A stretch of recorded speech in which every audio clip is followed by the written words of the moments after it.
Bonjour, je vais vous faire une petite démonstration de multiscène pour que vous puissiez le prendre rapidement en main.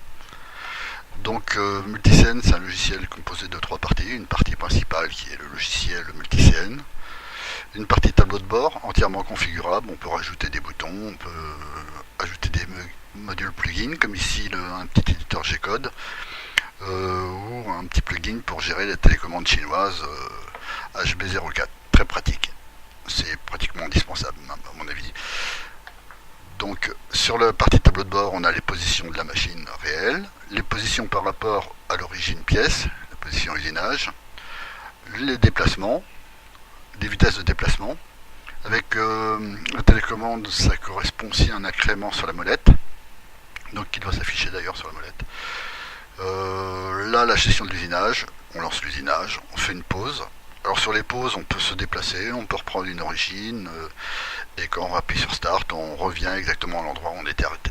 Là, on peut faire de la marche arrière en temps réel, et là, on stoppe carrément l'usinage. Ici, ça permet d'aller à des positions précises. Donc ici, on va au 0 machine, là, on va au 0 pièce, là, on va au premier point usiné. Alors ça, c'est utile pour les graveurs, si veulent graver un bijou, ça permet de venir tangenter un endroit qui va être usiné. Là, c'est une position de parking. Donc la position de parking, elle est l'entrée ici, en haut à droite. C'est la position de parking, c'est aussi la position où va retourner la machine après l'usinage. Et là, ça permet d'aller à une position, je ne sais, elle était cachée, la petite fenêtre, à une position bien précise par rapport à la machine ou par rapport à l'usinage. Voilà.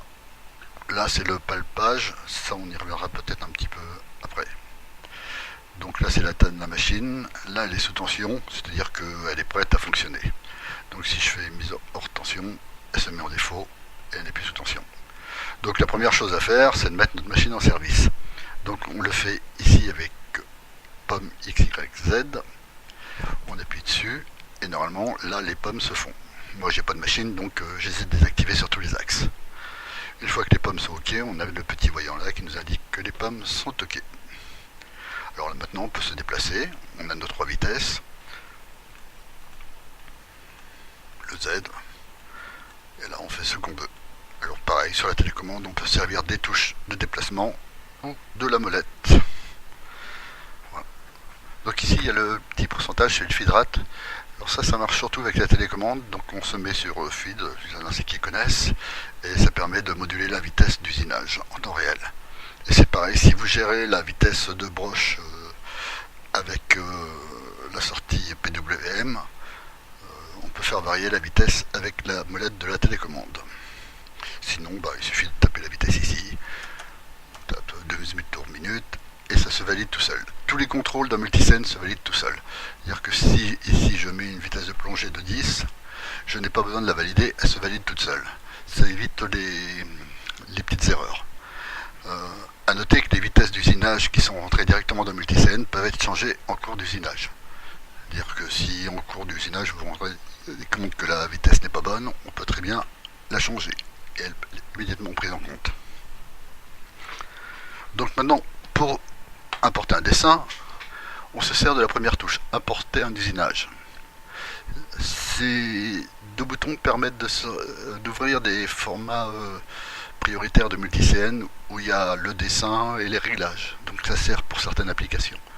Donc là, on va importer un G-code tout simple. Donc voilà, j'ai une liste d'usinage. Je vais prendre celui-là. Il est peut-être pas très complet. Donc ici, on a la visualisation. La petite croix représente le point 0 de l'usinage. Alors ici, on a les modes de visualisation. Le zoom sur toute la surface de machine. Sur la pièce usinée. Bon, là, il n'est pas très correct. Ou alors, on peut jouer avec une petite loupe. On peut déplacer le dessin. On peut passer en vue 3D. Et là, si on a eu un petit incident sur un usinage, on peut très bien prendre ce petit drapeau et venir cliquer sur une partie du dessin. Par exemple, là, je vais choisir la deuxième couche, tiens. Hop, là, l'usinage, il va repartir à ce point-là.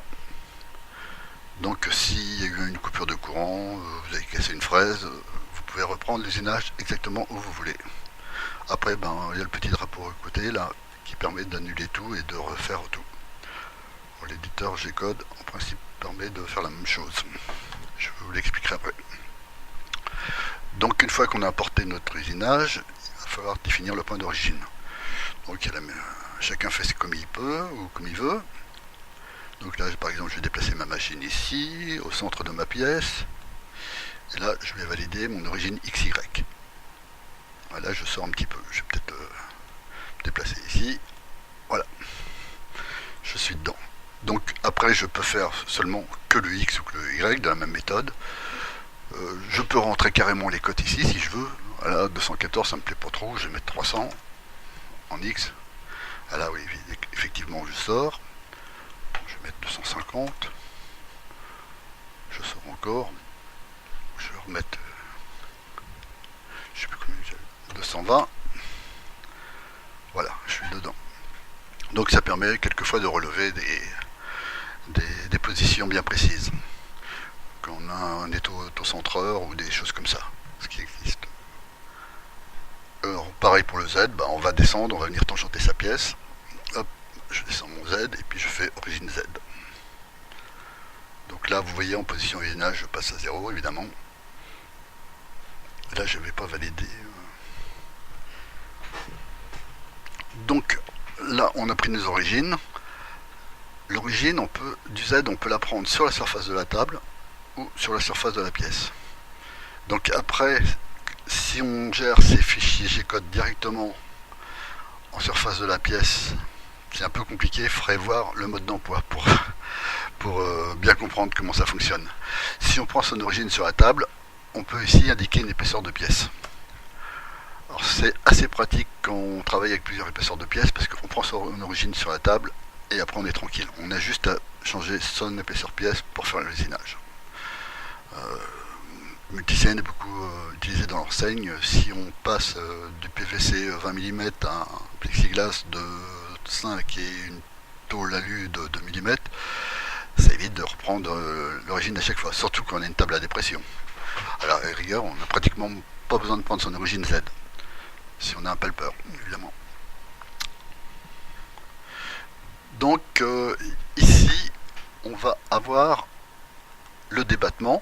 Donc c'est la hauteur que la fraise va lever pour aller d'un parcours à un autre.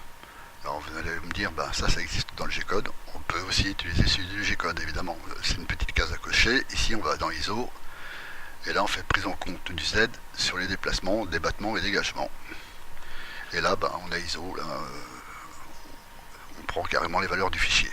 Évidemment, c'est valable que si on charge un G-code. Donc, moi, je préfère les gérer directement dans Multicn, car les déplacements sont sécurisés. On est certain que le Z ne sera jamais inférieur à 0 dans la partie hors du cadre, là, du petit cadre pointillé. C'est sécurisant. L'approche usinage, donc si on a un débattement de 3 et une approche usinage de 0,2, ça veut dire que de la hauteur de 3 jusqu'à 0,2, on est en rapide et on va passer en vitesse d'usinage, de plongée à 0,2. Ça permet de gagner du temps si on a beaucoup de petits perçages ou tout ça, ça permet de gagner beaucoup de temps. Alors là, pareil, les profondeurs mini quand on est en 3D, comme ici, on peut pas les retoucher. Par contre, on peut corriger un petit peu la cote. Par exemple, on s'est rendu compte qu'on n'est pas assez profond, plutôt que de régénérer tout son fichier dans le ciel FAO qui se trouve au 3e étage, on peut faire une petite correction ici. Je rajoute 0,3 et on va avoir les 0,3 en profondeur maxi. C'est très pratique. Bon, on peut aussi jouer sur l'origine Z d'ailleurs. Alors là, on a la vitesse de plongée, c'est la vitesse en Z, et là, la vitesse d'usinage, c'est la vitesse qu'on va usiner.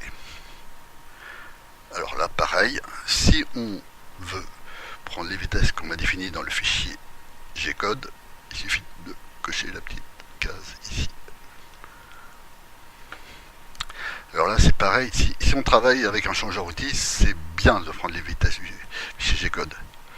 Par contre, si on s'est trompé dans la vitesse, qu'on est obligé d'aller refaire le fichier, c'est un peu embêtant. Donc c'est pour ça que quelquefois, c'est bien de gérer directement les vitesses dans Multicn. Surtout que l'avantage, c'est qu'on peut les corriger en temps réel. Si je marque 50, l'usinage va passer automatiquement en 50. Voilà. Bon, bah c'est vraiment du rapide. Donc maintenant, on va peut-être usiner.